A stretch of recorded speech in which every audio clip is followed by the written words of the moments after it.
Cek, cek.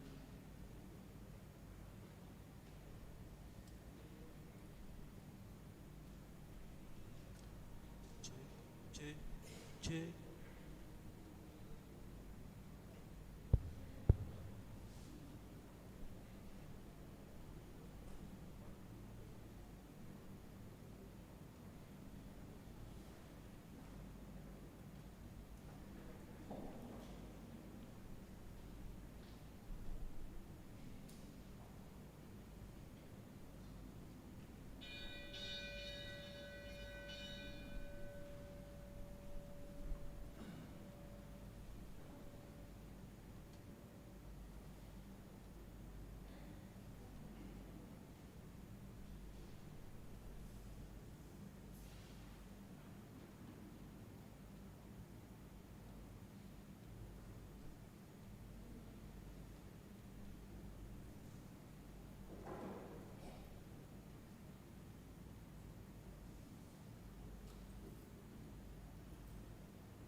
Jemaat yang dikasihi Tuhan Yesus Kristus, sebelum kita memulai ibadah ini, marilah kita menyerahkan hidup kita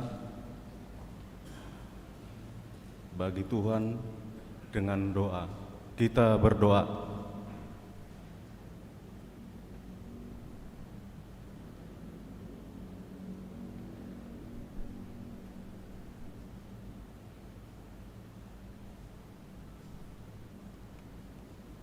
Amin. Kita bernyanyi dari buku nyanyian nomor 783, ayat 1 dan kedua.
Di dalam nama Allah Bapa dan nama anaknya Tuhan Yesus Kristus dan nama Roh Kudus yang menciptakan langit dan bumi. Amin. Dan jadilah sama seperti bayi yang baru lahir, yang selalu ingin akan air susu yang murni dan yang rohani, supaya olehnya kamu bertumbuh dan beroleh keselamatan jika kamu benar-benar telah mengecap kebaikan Tuhan. Haleluya.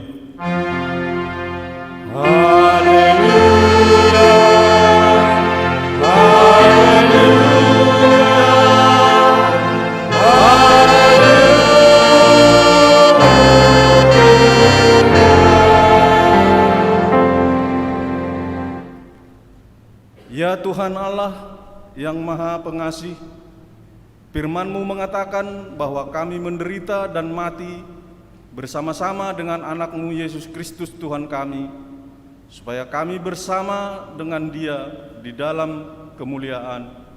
Ajarlah kami menuruti kehendak-Mu, teguh dalam iman, serta penuh pengharapan akan kebangkitan dan kemuliaan yang kelak Tuhan berikan kepada orang yang percaya kepada-Mu. Amin.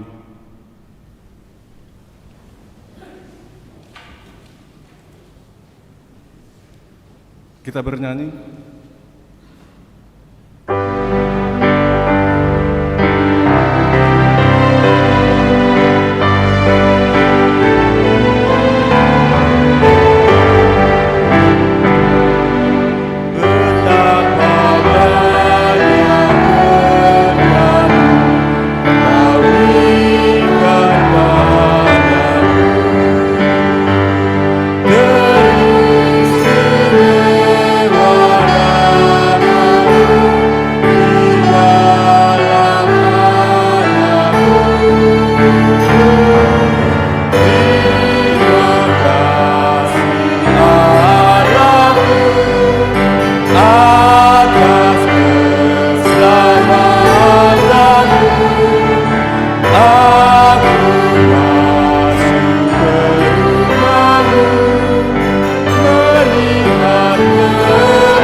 Dengarlah hukum Tuhan, titah yang kelima dan maksudnya. Hormatilah bapak dan ibumu agar engkau berbahagia dan lanjut umurmu di bumi yang diberikan Allah kepadamu. Maksudnya adalah kita harus takut serta kasih kepada Allah. Sebab itu, jangan kita bersikap remeh terhadap orang tua kita, terhadap pemerintah, dan terhadap orang yang lebih tua. Jangan kita menimbulkan kemarahan mereka. Tetap hendaklah kita selalu menghormati dan mengasihi mereka, menuruti dan menyalami jiwa mereka, serta senantiasa berbuat baik kepada mereka. Demikianlah hukum Tuhan. Demikianlah hukum Tuhan. Marilah kita bersama-sama memohon kekuatan daripadanya. Ya Tuhan Allah, kuatkanlah kami melakukan yang sesuai dengan hukum-Mu. Amin.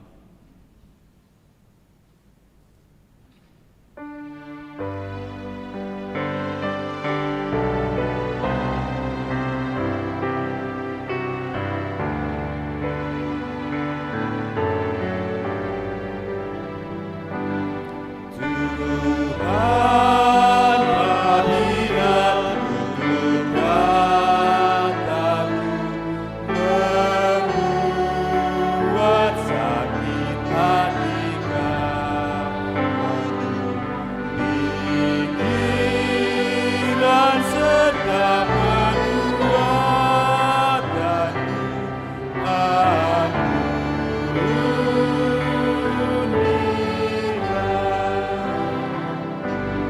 Bagilah salah perbuatan membuat sakit hati kami. Sikapku melawan pelindang,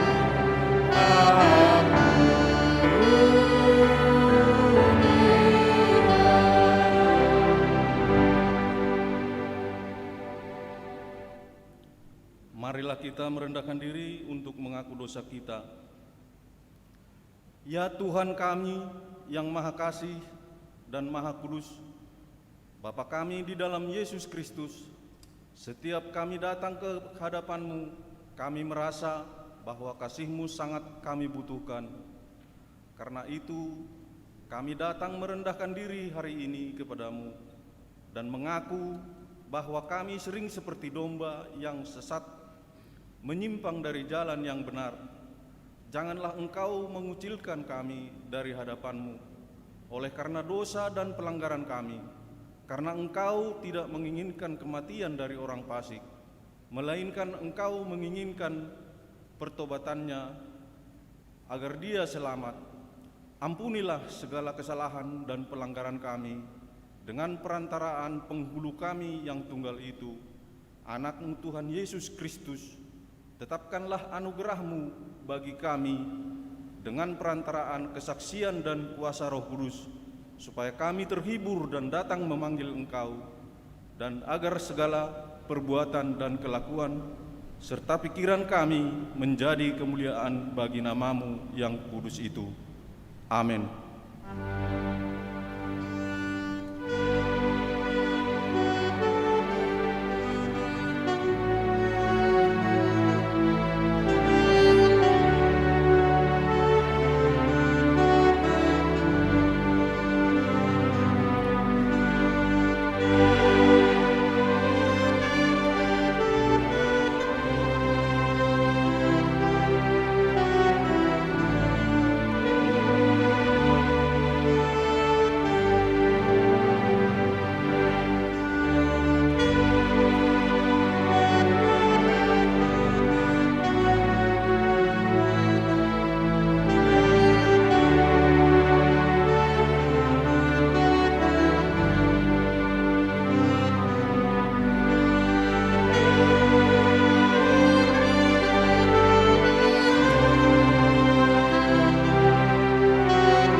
Dengarkanlah dan terimalah janji Tuhan tentang pengampunan dosa.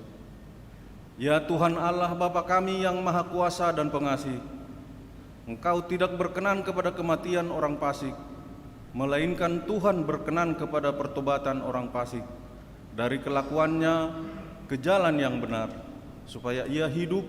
Oleh sebab itu, kami memohon kepadamu, jauhkanlah kami dari segala murka dan hukum-Mu. Ampunilah dosa dan kejahatan kami, agar kami beroleh hidup di dalam kasih-Mu. Karuniakanlah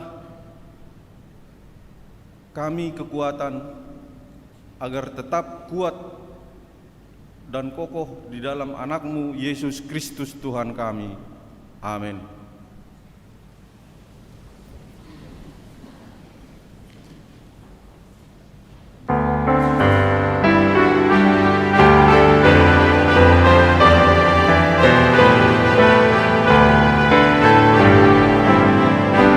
Perubahanlah jadi dalam hidupku, sejak Yesus di hatiku. Perubahanlah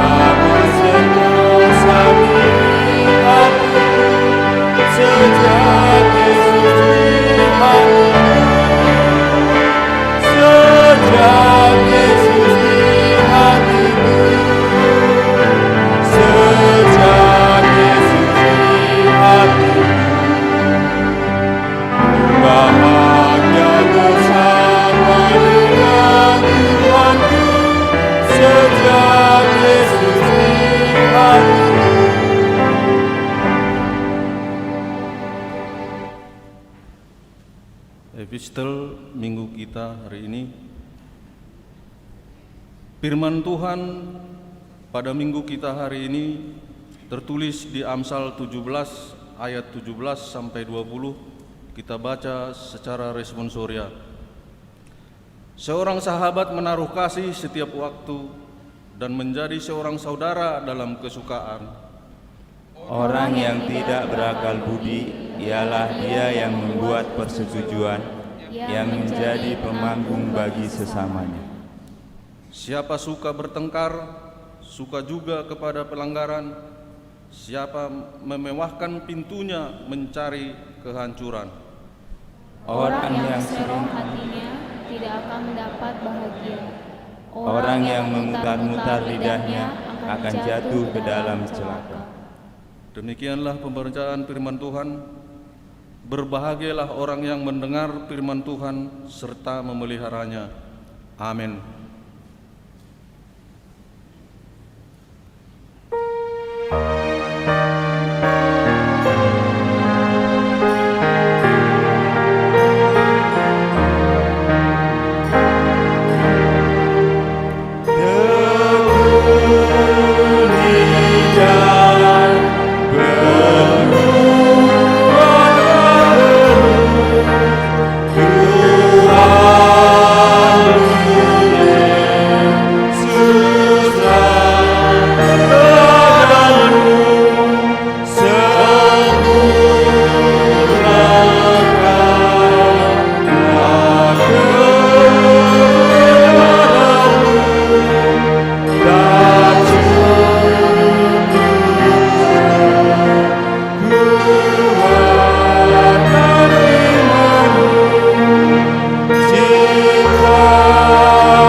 Marilah kita sama-sama mengaku iman kepercayaan kita, sama seperti saudara-saudara kita di seluruh dunia ini.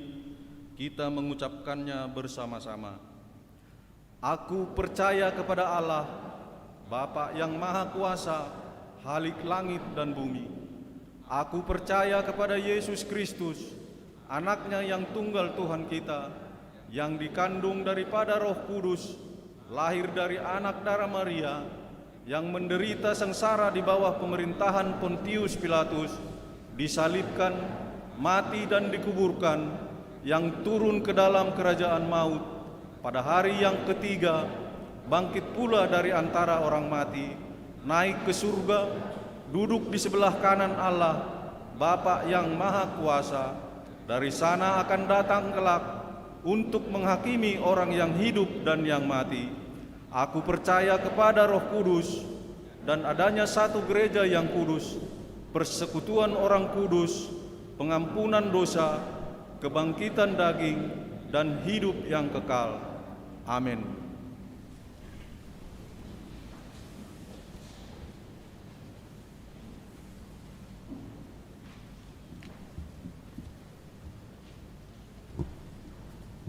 Shalom. Warta Jemaat HKBP Serang Minggu 11 April 2021. Nama minggu Quasimodo-Geniti. Topik membangun persekutuan yang saling mengasihi. Yang kedua, ibadah rumah tangga atau pertanggungan sektor. Sesuai dengan keputusan rapat Huria, jemaat di sektor yang dekat ke gereja supaya melaksanakan kebaktian sektor tatap muka di gereja sekali sebulan, yaitu sektor 1, 4, 5, 6, 9, 10, 13, dan 15. Dan bagi sektor yang lebih jauh dapat mengikuti ibadah dilaksanakan di rumah jemaat dengan petunjuk protokol kesehatan, yaitu sektor 2, 3, 8, 11, 14, dan 17 dengan jadwal sebagai berikut. Hari Kamis tanggal 15 April 2021 pukul 19 WIB di sektor 6 Legok, sektor 8 Ciruas. Dewan Koinonia, gereja kita akan melayani pelayan PHD kategorial dan sermon guru-guru sekolah minggu dilayani secara online dengan media aplikasi Zoom dan tatap muka. Seksi sekolah minggu, sermon guru sekolah minggu Rabu tanggal 14 April 2021, pelayan pendeta Emukur. Seksi remaja tanggal 17 April 2021, pelayan pendeta TM Simorangkir. Seksi Naposo Bulung Sabtu tanggal 17 April 2021, pelayan pendeta DFD Tampu Bolon. Seksi perempuan Kamis tanggal 15 April 2021, pelayan pendeta TM Simorangkir. Seksi Bapak Jumat tanggal 16 April 2021, pelayan pendeta DFD Tampu Bolon. Yang berikutnya, anggota jemaat baru mulai minggu ini masuk menjadi anggota jemaat. Keluarga Hotman Tampu Bolon, Ibu Kesia Borusianturi pindah dari HKBP Pansur Nauli Laihole Resort Laihole Distrik 6 Dairi. Alamat Perum Puri Delta Kiara, Blok EE nomor 28, Sektor 17 Pipitan. Yang berikutnya, keluarga Rinaldi Sinambela, Ibu Leni Agustina Borusibarani pindah dari HKBP Parparean Resort Narumonda Distrik 4 Toba. Alamat Sektor 13 Pakupatan. Yang berikut, keluarga Mula Hutasoit, Ibu Noni Boru Simatupang pindah dari HKBP Resort Taman Mini Distrik 8 DKI Jakarta. Alamat Jalan Ciracas, Kaujon Baru, Sektor 1 Serang. Selamat datang dan selamat bergabung di HKBP Serang. Yang berikut, bulan puasa. Untuk menghormati saudara-saudari kita yang melaksanakan ibadah puasa, diimbau kepada jemaat supaya tidak merokok, minum atau memakan sesuatu di teras atau di halaman gereja. Demikian juga di tempat kerja, di perjalanan maupun di lingkungan rumah kita, agar tercipta suasana yang sejuk, kondusif, dan damai. Hendaknya kita jangan menjadi batu sandungan bagi mereka yang melaksanakan ibadah puasanya. Warta keuangan dapat kita baca dalam warta jemaat masing-masing. Pelayan penuh waktu dan majelis HKBP Serang, Resort Serang mengucapkan selamat ulang tahun bagi jemaat yang berulang tahun kelahiran dan pernikahan pada minggu ini. Semoga panjang umur, Tuhan Yesus memberkati. Demikian warta jemaat ini. Tuhan memberkati setiap pelayanan dan keuangan yang masuk pada minggu ini, demi kemuliaan Tuhan dan sukacita bagi jemaatnya. Amin. Kita bernyanyi dari buku nyanyian 720 ayat 1 dan 2.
Damai sejahtera Allah Bapa yang melampaui segala akal, kiranya memelihara hati dan pikiran saudara-saudara sekalian di dalam Kristus Yesus Tuhan kita.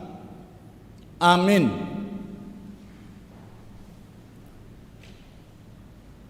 Shalom bagi kita semua.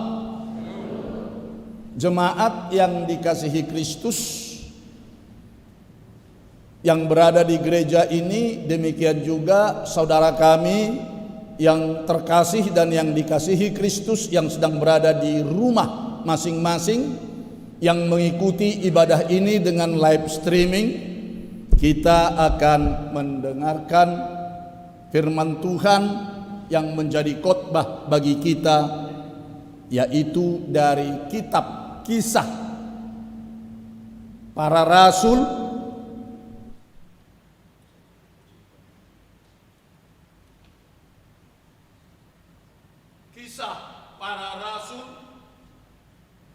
pasal yang keempat, dimulai dari ayat yang ke-32 hingga ayat yang ke-37. Demikian dikatakan di dalam firman Tuhan. Adapun kumpulan orang yang telah percaya itu, mereka sehati dan sejiwa, dan tidak seorang pun yang berkata bahwa sesuatu dari kepunyaannya adalah miliknya sendiri, tetapi segala sesuatu adalah kepunyaan mereka bersama. Dan dengan kuasa yang besar, rasul-rasul memberi kesaksian tentang kebangkitan Tuhan Yesus, dan mereka semua hidup dalam kasih karunia yang melimpah-limpah. Sebab tidak ada seorang pun yang berkekurangan di antara mereka, karena semua orang mempunyai tanah atau rumah, menjual kepunyaannya itu, dan hasil penjualan itu mereka bawa dan mereka letakkan di depan kaki rasul-rasul, lalu dibagi-bagikan kepada setiap orang sesuai dengan keperluannya. Demikian pula dengan Yusuf yang oleh rasul-rasul disebut Barnabas, artinya anak penghiburan, seorang Lewi dari Siprus.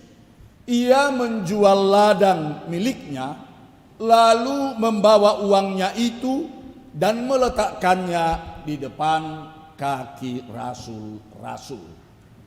Hingga di sini pembacaan kita akan firman Tuhan. Jemaat yang dikasihi Kristus, baik yang sedang berada di gereja ini maupun yang sedang berada di rumah masing-masing dengan mengikuti live streaming, bahwasanya secara umum kita orang Asia dan juga orang Afrika adalah masyarakat yang hidup secara kolektivitas, yang mengutamakan kekolektifan atau kebersamaan. Berbeda dengan masyarakat Eropa yang lebih menonjolkan atau mengandalkan hidup individualis, yaitu keakuan individu pribadinya masing-masing.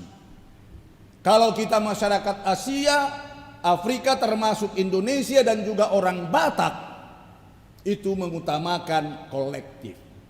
Kalau orang Eropa mengutamakan individu, karena ada filosofi mereka mengatakan aku ada karena aku berpikir. Aku ada karena itu aku berpikir. Aku berpikir karena aku ada. Yang utama akunya, keakuannya, kemudian rasionalitasnya. Pikiran rasional dan akunya. Kalau masyarakat Asia termasuk kita orang Batak, bukan. Aku ada karena kami ada. Itu sebabnya kita punya marga. Kalau kita bertemu dengan saudara kita yang ditanya marga, apa marga kamu? Simorangkir, dicari di mana pertemuan Simorangkir. Ke Panggabean, nggak ada Panggabean, cuma sendirian. Cari lagi Siopat Pusoran. Sampai kepada kalau sudah sama-sama orang Batak, lalu bersalaman. Itulah kebersamaan, kekolektifan yang mengutamakan kebersamaan itu. Itu yang pertama, masyarakat Asia termasuk orang Batak. Yang kedua, sifat kegotong royongan. Sifat kegotong royongan itu dihidupi oleh masyarakat Indonesia. Itu sebabnya termasuk itu dalam sila kita. Musyawarah, kegotong royongan, dan kesepakatan bersama. Bagi orang Batak tidak boleh diperintah ketika ada pesta. Baik di kampung-kampung, kalau dikatakan kamu masak nasi, kamu masak daging, kamu masak ini, kamu masak itu, dan kamu mempersiapkan ini. Loh, siapa lo? Merintah-merintah. Jadi apa dibuat? Tonggoraja. Dipanggil semua. Dongat tubuh, baru semuanya dipanggil. Baru rapat, berbicara, tonggoraja. Maka akan siap mengatakan, saya tanggung jawab sebagai ketua untuk melihat ini. Siapa yang masak nasi, siapa yang masak ini, siapa yang masak itu, siapa yang masak ini. Semua bekerja. Karena apa? Sudah kesepakatan bersama. Tonggoraja. Itu sikap kegotong royongan. Kalau dulu saya ingat itu di kampung, ketika saya masih guru jemaat dan praktek guru jemaat di kampung, ada namanya Marsiada Pari. Saya tidak tahu apakah kita masih ingat itu Marsiada Pari. Mungkin orang muda sekarang Naposo Bulung, remaja tidak tahu lagi apa itu Marsiada Pari. Marsiada Pari itu ada 5 orang. Satu kelompok. Yang 5 orang ini bergantian ke kebunnya atau ke sawahnya. Hari Senin di sawah Opusitali. Sama-sama ke-5 orang ini. Hari Selasa di kebunnya Opusiurat. Baru sama-sama semua. Hari Rabu di kebunnya umpamanya Opusi Ginjang, begitu kan? Baru hari Kamisnya di kebunnya Opusi atas begitu. Kemudian yang terakhir baru di kebunnya Opusi ini. Jadi bergantian semua sampai 5 hari. Itulah Marsyada Pari, kegotong royongan. Sikap kebersamaan itu kokoh, kuat. Memang kalau dulu kita di kampung, di masyarakat Indonesia itu membangun persekutuan yang saling mengasihi, itu kolektif persekutuan saling mengasihi hidup. Saya ingat kalau tinggal cangkul, pacul, babat, parang itu di sawah dan juga disimpan di ladang, itu di soponya, ya, di dangaunya. Yang tidak punya pintu tinggal begitu, itu tidak hilang. Tidak hilang. Mungkin ada orang yang meminjam, makanya lalu dipulangkan. Itu tidak hilang. Jadi itulah tingginya filosofi daripada kehidupan masyarakat kita yang membangun kehidupan bersama yang saling mengasihi. Sudah sejak ratusan tahun di kampung-kampung, di pedesaan, di tanah leluhur kita, masyarakat hidup dalam sikap kegotong royongan. Segala sesuatu dilakukan, dilaksanakan bersama sebagai hasil musyawarah. Namun saudara yang dikasihi Kristus, akhir-akhir ini seiring dengan perkembangan zaman dan perubahan zaman, sifat dan sikap kegotong royongan ini telah mulai sirna atau memudar dari peradaban masyarakat Indonesia, tak terkecuali masyarakat yang ada di pedesaan. Dan pasti akan semakin tergerus, semakin terkikis, akan mengalami erosi, akhirnya akan hilang dari peradaban dan budaya kita. Bahkan juga yang mengutamakan kebersamaan, kekolektifan, boleh nanti akan semakin tergerus dalam kehidupan peradaban atau masyarakat kita, yang mungkin akan digantikan dengan hidup individualistis, individu masing-masing. Kita lihatlah, gara-gara si corona, arisan saja pun kumpulan marga sudah tidak bisa kan. Akhirnya lewat apa? Zoom. Ada yang mau mengikuti Zoom, ada yang tidak. Begitulah nanti pelan-pelan. Dan kita tidak rasakan itu secara pelan-pelan. Kita dibawa, kita digiring, akan semakin hidup individu. Oleh sebab itu, saudaraku yang dikasihi oleh Tuhan kita Yesus Kristus, baik yang berada di gereja ini maupun yang sedang mengikuti live streaming di rumah, bagaimana kita untuk tetap hidup dalam budaya kegotong royongan dan budaya kebersamaan kita ini. Sebab budaya yang demikian itu adalah kehidupan, seperti dikatakan oleh topik kita minggu ini, yaitu kehidupan membangun persekutuan yang saling mengasihi. Jadi bagaimana supaya kita tetap membangun persekutuan yang saling mengasihi? Kita melihat bagaimana budaya kekolektifan itu, kebersamaan itu, atau kegotong royongan itu juga yang dihidupi oleh jemaat mula-mula di Yerusalem. Kita lihat ayat 32a itu.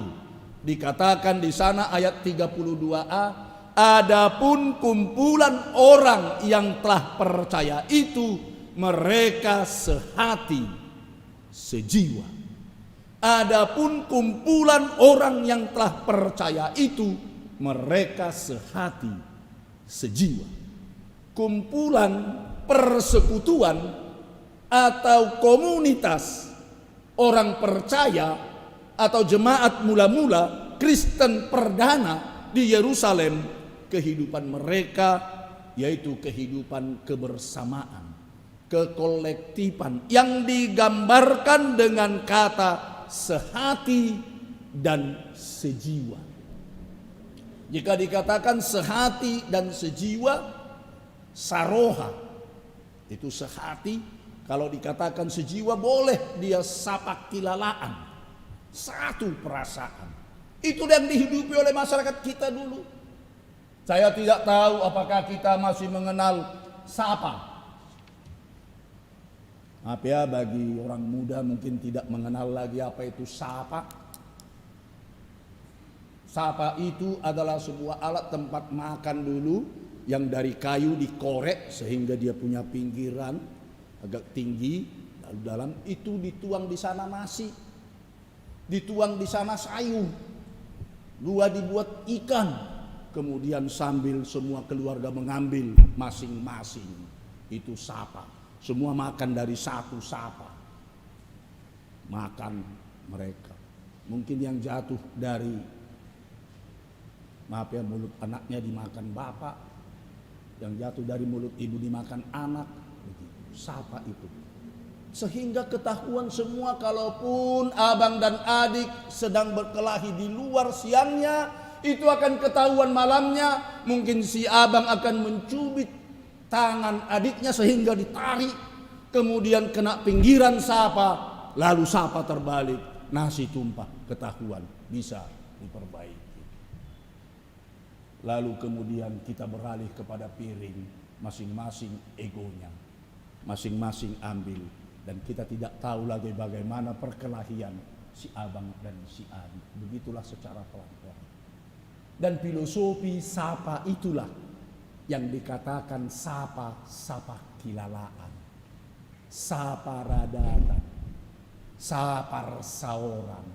Jadi dari filosofi sapa itulah kehidupan kita. Itulah yang digambarkan sehati dan sejiwa. Tidak seorang pun yang berkata bahwa sesuatu dari kepunyaannya adalah milik sendiri, tetapi segala sesuatu adalah kepunyaan mereka. Inilah komunitas yang hidup dalam sikap kegotong royongan. Segala sesuatu bukan miliknya, tapi milik bersama. Saya katakan tadi, saya masih ingat corak kehidupan masyarakat di kampung kira-kira 35-40 tahun yang lalu ya. Sekitar tahun 1985 atau 80-85, bahwa kepemilikan itu seolah-olah milik bersama. Sebab tadi seperti saya katakan, alat-alat pertanian ketika tinggal di sawah, tinggal di ladang atau di kebun tidak pernah hilang. Walaupun ada orang yang menggunakan memakai alat tersebut, yang pasti akan dikembalikan lagi ke tempat itu. Dikembalikan lagi dan alat tersebut terletak di tempatnya itu dan tidak pernah hilang. Itulah komunitas yang bersama. Komunitas yang bahwasanya merasa milik bersama, bahwa itu adalah miliknya juga, yang boleh dipinjam dan tidak boleh dicuri, akan dikembalikan. Karena apa? Kepentingan mana tahu yang lain juga nanti ikut memakainya. Sehingga dengan milik bersama terjadilah saling mengasihi. Terjadilah tetap dalam kehidupan itu membangun kehidupan bersama yang saling mengasihi. Tapi bagaimana sekarang? Oh, jangan dicoba-coba untuk tertinggal. Di sumur bersama saja pun tinggal jam, sebentar lagi dia pulang udah tidak di situ lagi. Nah, itulah perubahan zaman itu. Itulah tergerusnya kehidupan yang merasakan ini milik siapa, ini milik si anu, jangan diambil, biarkan di sini. Karena ini juga dia perlukan, nanti suatu saat kita juga boleh memerlukannya. Dan orang Batak memang sebenarnya kepemilikan bersama itu jelas nampak dari ucapan. Mengatakan rumah saja pun ondo bagasta, yang berarti ini rumah kita, bukan ini rumahku. Bukan begitu kan? Ondo inapta, kan begitu. Tapi jangan dikatakan ondo ripeta. Jadi milik kebersamaan itu adalah dalam kehidupan orang Batak sebenarnya itu ada. Itu ada. Tapi bagaimana kita ini pelan-pelan tadi, kita tidak rasakan itu pelan-pelan, semakin jauh, semakin jauh, semakin jauh. Kenapa? Karena sebenarnya kehidupan kita sama-sama manusia, kita sudah tidak menghargai lagi sebenarnya sebagai manusia. Sebagai apa? Kadang-kadang sebagai benda yang untuk diperalat. Nah, ini yang paling ngeri. Manusia dijadikan benda untuk diperalat. Itu yang membuat kita. Karena apa? Karena memang zaman kita ini yang membuat. Budaya kita yang membuat. Budaya apa yang membuat itu? Budaya kita sekali pakai kemudian buang. Sekali pakai kemudian buang. Saya masih ingat kalau saya disuntik, saya sangat takut dulu. Karena itu suntiknya berulang-ulang, terus dicuci pakai air panas. Dia dari gelas itu bentuk kaca. Lalu kemudian jarumnya itu dicuci dengan air panas. Dan ini berulang-ulang sampai tumpul. Tak tunamojol katanya kan. Sampai tumpul. Lalu itu ditusuk sama kita. Wah, kita menjerit saking sakitnya. Itu dulu. Sekarang tidak. Ambil speed yang baru, pakai, suntikkan, kemudian buang. Ambil lagi, suntikkan, buang. Semua. Kalau dulu popok juga gitu. Popok dijemur sampai panjangnya begini, nggak tahu kita seperti apa itu, mare-mare itu. Sekarang sudah ada popok, sekali pakai, buang. Kalau dulu nenek saya kalau mau pergi dari kampung ke daerah perantauan itu bawa botol tempat minumannya. Dan itu harus dibawa lagi pulang kembali. Sekarang tidak usah repot-repot. Ada aqua sekali pakai kemudian buang. Semua begitu. Akhirnya manusia juga begitu kan. Mayat dipotong-potong, masukkan dalam karung, kemudian buang. Berkeluarga hanya 3 bulan, kemudian cerai. Coba kita lihat. Itulah kehidupan kita yang semakin tergerus, tidak dapat lagi. Apakah kita tidak dapat lagi mengembalikan? Kita tanamkan kepada generasi muda kita sekarang ini. Di dalam ayat 33 dikatakan, dan dengan kuasa yang besar, rasul-rasul memberi kesaksian tentang kebangkitan Tuhan Yesus. Dan mereka semua hidup dalam kasih karunia yang melimpah-limpah.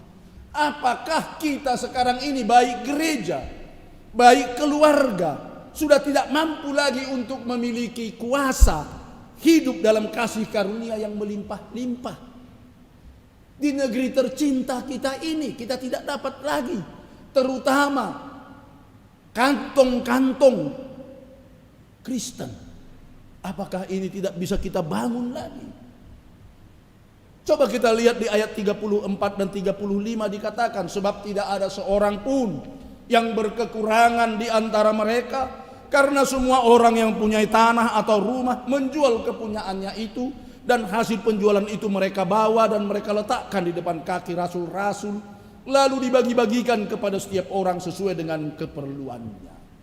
Jika pada zaman rasul-rasul hal di atas boleh terjadi, tapi bagaimana dalam zaman kita sekarang ini? Apakah hal itu dapat terjadi? Mungkin mengatakan, oh jangan harap hal itu boleh terjadi. Mengapa? Karena manusia sudah semakin serakah. Dan kemudian yang kedua, kebutuhan hidup manusia semakin kompleks. Kebutuhan kita sudah semakin kompleks. Kita tidak tahu lagi mana sebenarnya 9 bahan pokok. Bukan lagi 9 bahan pokok. Mungkin sudah 30 bahan pokok dalam kehidupan kita. Mana yang kita katakan 30 bahan pokok? Kalau dulu orang belum masih membutuhkan kendaraan, masih jalan kaki. Sekarang tidak. Kendaraan sudah menjadi kebutuhan pokok. Kalau tidak ada mobil, sepeda motor. Kalau tidak ada sepeda motor, Gojek. Sudah menjadi kebutuhan pokok, kebutuhan dalam kehidupan kita. Sudah menjadi kebutuhan primer. Kendaraan itu. Kalau dulu komputer, HP, internet bukan kebutuhan pokok atau kebutuhan utama. Tapi sekarang sudah merupakan kebutuhan yang utama.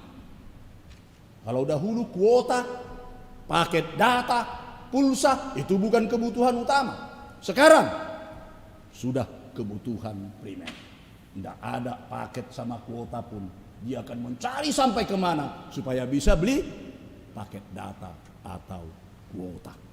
Jadi sekarang yang dikatakan itu 9 bahan pokok, kalau saya mengatakan sudah lebih 9 bahan pokok. Kita sudah tidak tahu entah sudah berapa puluh bahan pokok dalam kehidupan kita yang memang betul-betul pokok yang sangat kita butuhkan.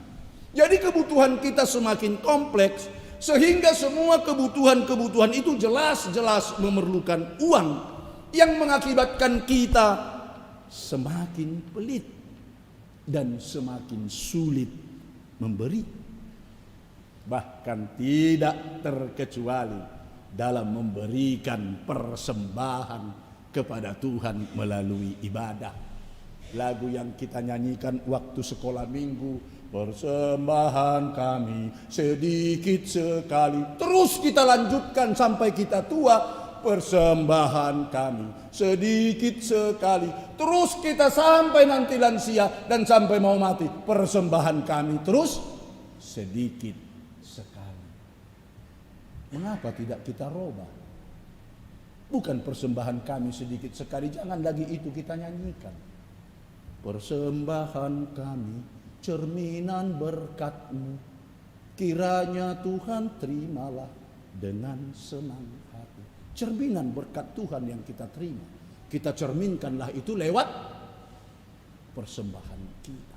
Jadi jangan lagi dijanjikan sedikit sekali, sehingga sangat enak kita mengatakan yaitulah mulai dari sekolah minggu sampai kita lanjut usia. Saudara yang dikasihi Kristus, jika Yusuf yang oleh rasul-rasul disebut Barnabas, yang artinya anak penghiburan, yaitu seorang Lewi dari Siprus, dia menjual ladangnya miliknya lalu membawa uang itu meletakkannya di depan kaki rasul-rasul. Justru yang terjadi sekarang ini kebalikannya, saudara yang dikasihi Kristus. Kita semakin berusaha untuk memiliki ladang, sawah, tanah yang sebanyak-banyaknya dan seluas-luasnya. Itu sekarang. Kita diciptakan dari tanah, hidup berkiprah, membangun dan semuanya di atas tanah. Kita juga makan dari hasil tanah. Mati juga nanti ditanam di dalam tanah. Berperkara, bersoal, berkelahi, saling bacok-membacok hanya karena gara-gara tanah. Itulah justru yang terjadi, saudara yang dikasihi Kristus. Jemaat Tuhan yang dikasihi Kristus yang sedang berkumpul di gereja ini maupun di rumah mengikuti live streaming. Jika topik minggu kita hari ini berkata membangun persekutuan yang saling mengasihi. Membangun persekutuan yang saling mengasihi. Bagaimana? Apakah hanya angan-angan? Utopia? Dapatkah diwujudkan di dalam kehidupan kita? Bukankah justru sekarang kebalikannya yang terjadi? Semakin membentuk kelompok-kelompok yang saling membenci dan saling mendendam, saling membalaskan dendam.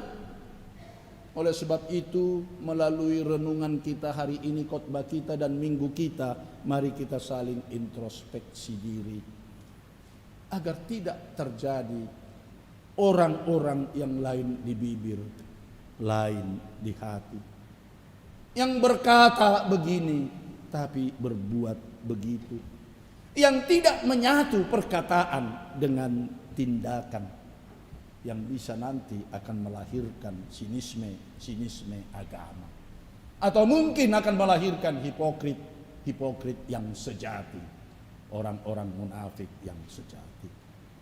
Inilah kesempatan bagi kita untuk merenung, introspeksi dan memulai kembali suatu yang baru. Minggu Quasimodogeniti, saudaraku. Minggu Quasimodogeniti adalah minggu seperti bayi yang baru lahir. Dengan kebangkitan Kristus yang telah menang, kita kembali dilahirkan menjadi manusia baru. Mari mulai dari nol. Mari mulai lagi dari awal.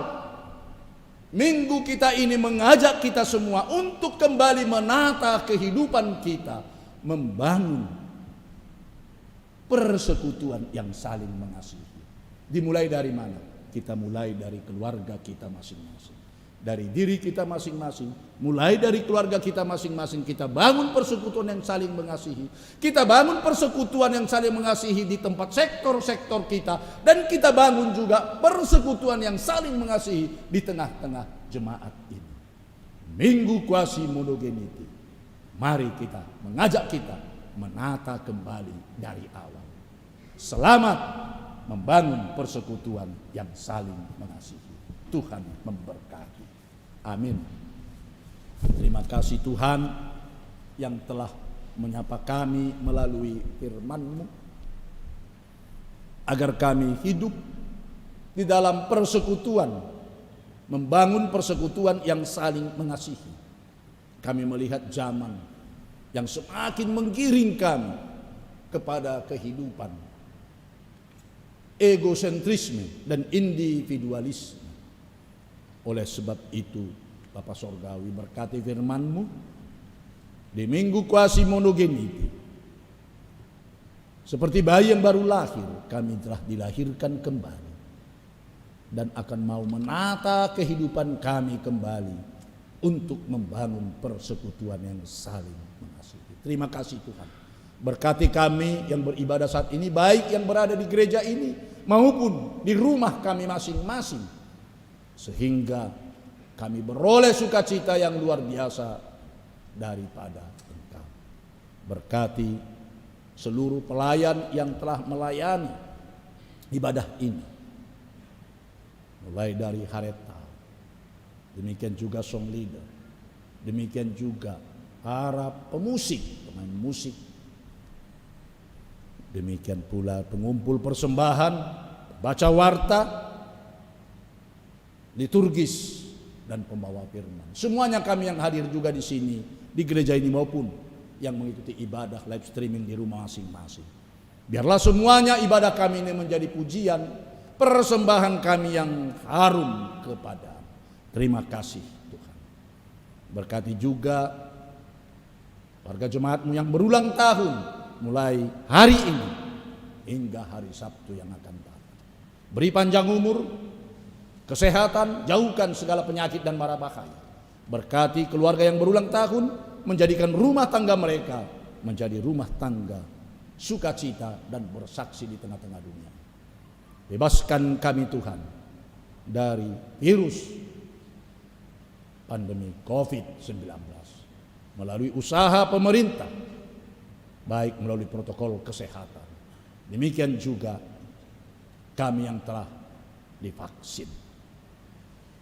Terima kasih Tuhan, hanya dalam Kristus Yesus Tuhan kami telah berdoa dan mengucap syukur pada. Amin.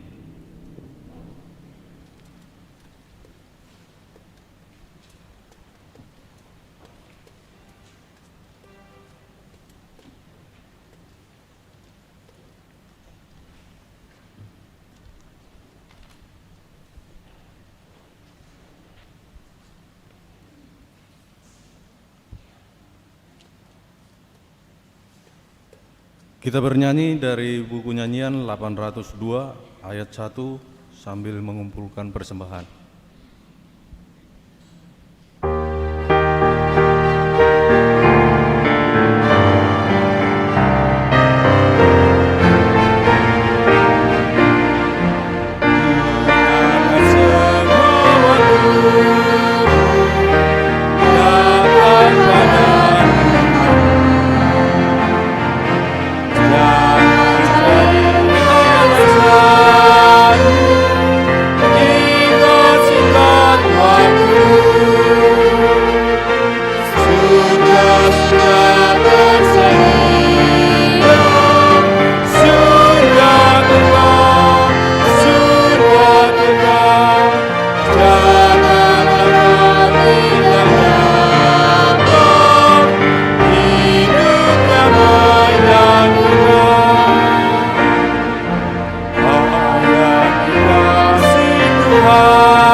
Tolonglah sesama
ayat 1.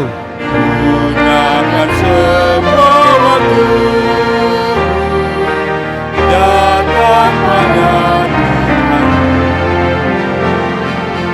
Jangan cari alasanmu, ingat singkat waktu. Sudah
Kita berdoa untuk menyerahkan persembahan kita kepada Tuhan.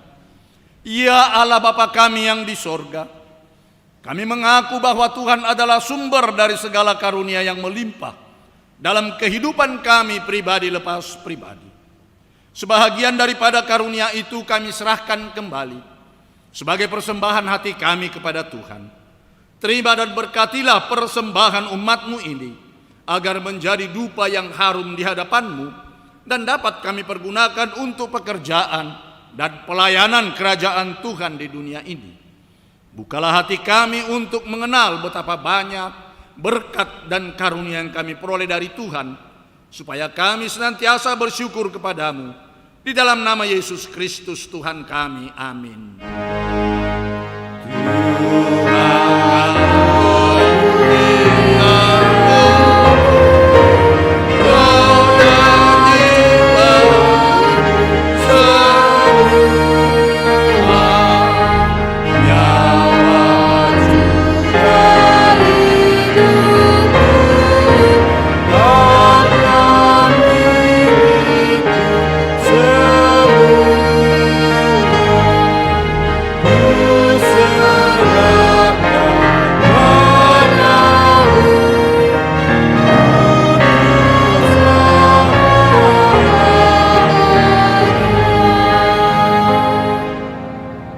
Bapa kami yang di sorga, dikuduskanlah namamu, datanglah kerajaan.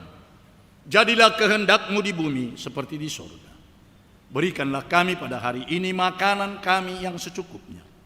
Dan ampunilah kami akan kesalahan kami, seperti kami juga telah mengampuni orang yang bersalah kepada kami. Dan janganlah membawa kami ke dalam pencobaan, tetapi lepaskanlah kami daripada yang jahat.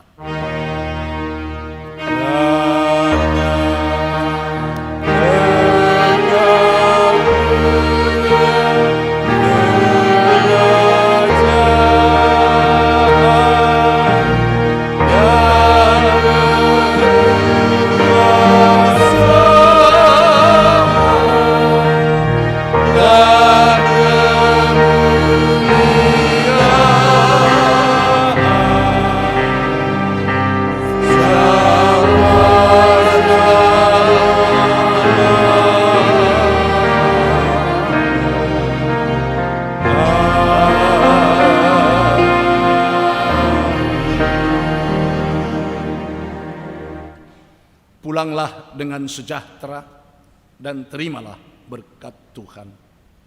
Tuhan memberkati dan melindungi engkau. Tuhan menyinarkan wajahnya kepadamu dan memberi engkau kasih karunia. Tuhan menghadapkan wajahnya kepadamu dan memberi engkau damai sejahtera. Amin.